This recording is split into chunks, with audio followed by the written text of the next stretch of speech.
विषय में शंका उठना स्वाभाविक है, क्योंकि ज्ञान से परिपूर्ण कोई भी व्यक्ति नहीं है। जिसने आत्मा को जान लिया उसकी शंका नहीं होती। सभी को विदित है कि जड़ चेतन का संबंध है, इसका नाम ही जीवन है। और ये जड़ चेतन का संबंध जब विच्छेद होता है, एक तो साधना के द्वारा विच्छेद करते हैं हम, वो ज्ञान स्थिति है, और एक संसार में वैसे होता है, मृत्यु होती है, जिसको मृत्यु कहते हैं, बिल्कुल छूटता है। तो साधना के द्वारा इस जड़ से संबंध विच्छेद करना, ये एक साधना का प्रश्न है, एक साधना का। लेकिन अब साधन को तो काम में लेना ही पड़ेगा। कोई कहते हैं साधन तो माया है, लेकिन ये शरीर भी माया है, काया है, ये माया है। इसको भी बैठने के लिए, उठने के लिए काम में तो लेना ही पड़ेगा, ये एक साधन है। उसी प्रकार से शब्द भी एक साधन है, वाणी भी एक साधन है। सब आखिरकार छूटेगा, संबंध भी एक साधन है। गुरु और शिष्य का संबंध है, ये भी ज्ञान कराने के लिए एक साधन है, माध्यम है। लेकिन लास्ट में तो स्वयं अकेला ही है, और अनुभूति का विषय है ये। कहन सुनन से भी न्यारा है। आनंद का तो ना कोई रूप है, ना कोई रंग है, ना कोई और चीज है। आनंद तो आनंद ही होता है। भूख का कोई रंग नहीं होता है, प्यास का कोई रंग नहीं होता है। पानी सामने आ जाएगा तो प्यास का मालूम चल जाएगा, भोजन सामने आ जाएगा भूख का मालूम चल जाएगा। उसी प्रकार से ये आनंद है, जब मिल जाएगा तो उसका मालूम चल जाएगा। अब कोई कहता हमको तो भाई निकाल के दिखा, तो वो तो अनुभव करने वाला ज्ञान इस बात में। तो साधना का विषय है वो स्वयं का है। इसलिए गुरुमुख वाणी ऊंचे और शिष्य साथ कर मान, यही भी बंदा छूटे ही और युक्ति नहीं। गुरु ने जो गुरुमुखता की बात बताई है, गुरुगम की जो बात बताई है, स्वयं से परिचय की बात बताई है कि स्वयं से आप परिचय किस प्रकार से करोगे, वो बात बताई है। तो वो बात महत्व रखती है, वो बताई है, लेकिन बताने के बाद में उसके आचरण पर खड़े उतरेंगे तो फिर अपने आप से परिचय हो जाएगा, वो वाणी भी छूट जाएगी। लेकिन उसको काम में लेना जरूरी है। वाणी हमने गाई, लेकिन उसके आचरण पर, उसके व्यवहार पर हम खड़े नहीं उतरे तो वाणी क्या करेगी? पानी पानी कहने से किसी का भी प्यास नहीं बुझा। इसी प्रकार से शब्दों में अविनाशी कहें, राम कहें, रात और दिन कहें, लेकिन राम राम कहने से किसी की तृप्ति नहीं होगी कि राम के कहे जगत गति पावे, खांड कहे मुख मीठा। जब तक राम का अनुभव नहीं होगा, आत्मा का अनुभव नहीं होगा, अनुभव युक्त नहीं हो जाएगा स्वयं, तब तक उस आनंद की केवल कहना और सुना, कल्पना करना ही है, अनुमान है। अनुभव में उतर आएगा तो कहने का कोई साधन ही नहीं बचेगा। और जो अनुभव की बात है वो स्वयं की बात है। वो तो यह है कि आप बचपन में भी वही थे, आप बालावस्था में वही थे, जवानी में भी आप वही हैं, और बुढ़ापे में भी आप वही। चारों अवस्था में आपको कोई परिवर्तन है ही नहीं।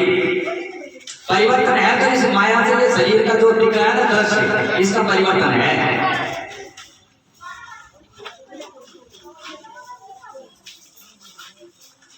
हम पढ़ लिख करके आगे बढ़ जाते हैं, और जब लक्ष्य को प्राप्त कर लेते हैं तो पहली क्लास के फिर गीत नहीं गाता। इसी प्रकार से ये भी बात है कि जब अपने स्वयं की प्राप्ति स्वयं को हो गई तो कहने सुनने का विषय खत्म है।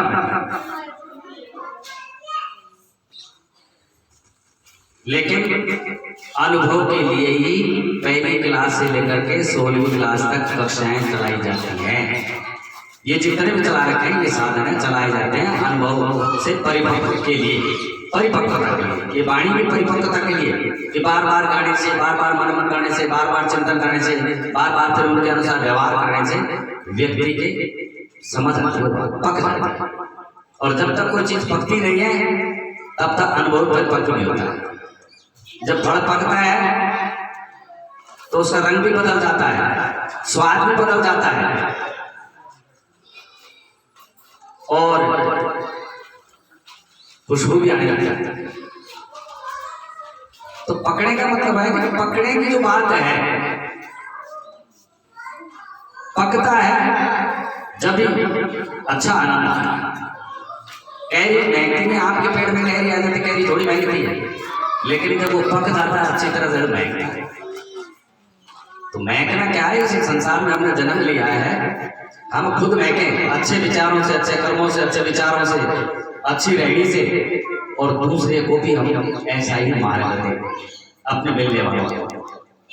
यानी आपको जानेंगे तो दूसरे को जानेंगे, आपको जानेंगे परमात्मा को जानेंगे, पराई आत्मा को भी हम जानेंगे। अपने लिए अगर बुरा नहीं सोच सकते तो दूसरे के लिए नहीं सोचेंगे।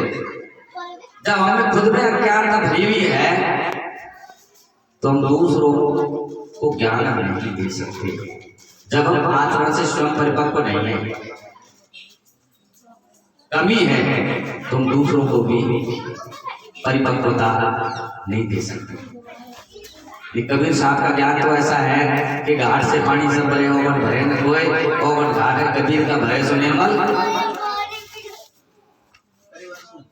निर्मल बिल्कुल स्वच्छ, न तन में, न मन में, न विचारों में, न वाणी में, न व्यवहार में कोई गंदगी नहीं कर सकता। कबीर साहब का ज्ञान ही ऐसा है। लेकिन एक साधना का विषय है। अब कोई साधना किस प्रकार से करता है, कोई किस प्रकार से करता है, अपनी अपनी बातें हैं। अपना अपना दिन को जितना समय मिलता है उतने समय से वो साधना करता है। लेकिन जब तक व्यक्ति दृढ़ नहीं होगा संकल्प के प्रति, तब तक उसमें सुधार आना असंभव है।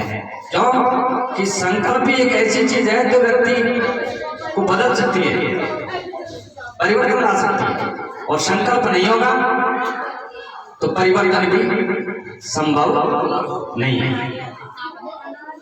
लगन होनी चाहिए, लक्ष्य होना चाहिए, सामर्थ्यता होनी चाहिए, गुरुओं का सानिध्य होना चाहिए, मानवता और इंसानियत की बात हमेशा जहन में कायम रहनी चाहिए। तो किस प्रकार से बदलाव नहीं होगा?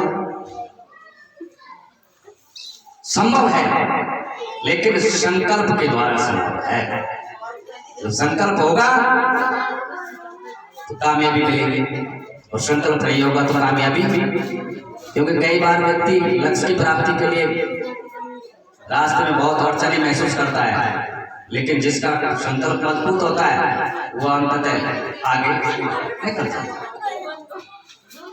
और जिसका संकल्प डगमगा जाता है वो फिर असफलता आती है उसको।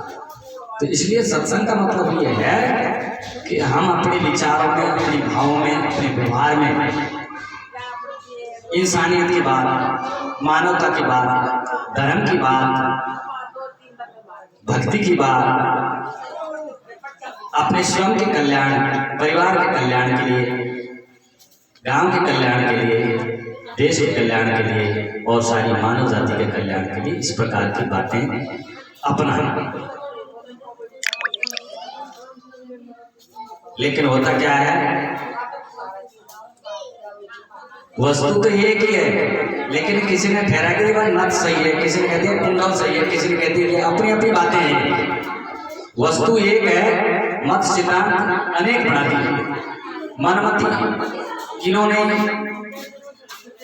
हिंदू, सिख, ईसाई, जैन ये धर्म बनाए, लेकिन संतों ने तो एक ही धर्म को माना है कि इंसानियत के साथ में दया का धर्म ही सबसे बड़ा धर्म माना है। दया तो एक दया धर्म है, धर्म है सही, और धर्म हम मानते नहीं। ये संसार के हैं और आध्यात्मिकता का तो धर्म केवल दया है। दया सत्यशील धैर्य विचारा ये 5 गुण मनुष्य के सारा गुण मनुष्यता के लिए गुण है, लेकिन व्यक्ति इनको भी अच्छी तरह से धारण नहीं करता है, भक्ति का ढिंढोरा नहीं होता है। कभी साहब बीज में आए कंठी पहरे मारे पहरे छाप तिलक अनुमाना शब्द साखी दावत भूल गया आत्म खबर नहीं जाना। आत्मा की खबर कर लेगा तो फिर दृष्टि में परिवर्तन आ जाएगा, और जैसे आपकी दृष्टि होगी ज्ञान के अनुसार वैसे ही आपके यहाँ सृष्टि का निर्माण होगा। तो जैसी दृष्टि वैसी सृष्टि होगी। अब हम ऐसी दृष्टि रखते हैं, दया की दृष्टि रखते हैं या कुदया के रखते हैं, ये स्वयं के ऊपर निर्भर करता है, किसी के कहने सुनने से कुछ। गुरु उपदेश करता है, उपदेश देते हैं, लेकिन चलने वाला स्वयं ये जीव ही है। और एक जगह एक साखी बता, जीव के ऊपर पीन नहीं कर देखो बेचारा 5 तत्व और जड़ चेतन का कोई नहीं करता रहा, तेरे ऊपर कोई नहीं है। गुरु तो केवल ज्ञान दाता है, लेकिन चलना स्वयं को ही पड़ता है, और जीव का जीव ही गुरु होता है। तो परमात्मा आत्मा का जब विषय जान लिया कि आत्मा से परमात्मा, तो हमारा सत्संग जो है वो परिपूर्ण हो जाता है। और आत्मा से परमात्मा नहीं जाना हमने, ये बात निश्चय नहीं हुई, तो जीवन भर हम गाते रहेंगे, बजाते रहेंगे, इसी प्रकार से चलते रहेंगे। और जान लिया तो व्यवहार में पाते। इसलिए सत्संग की बड़ी निराली बात है, और सत्संग को बड़ा बताया है, क्योंकि उसने बिना सत्संग विवेक न हुई, बिना सत्संग के विवेक की उपलब्धि नहीं होती। समझ का ही फर्क है। तेरा समझा को तेरे समझा हो सो सहजे पावे, और बिन समझा का जो हाथ नहीं, तो समझ गया वो पार गया, और नहीं समझा वो यही जीवन को हार गया। तो यहाँ समझ की बात है।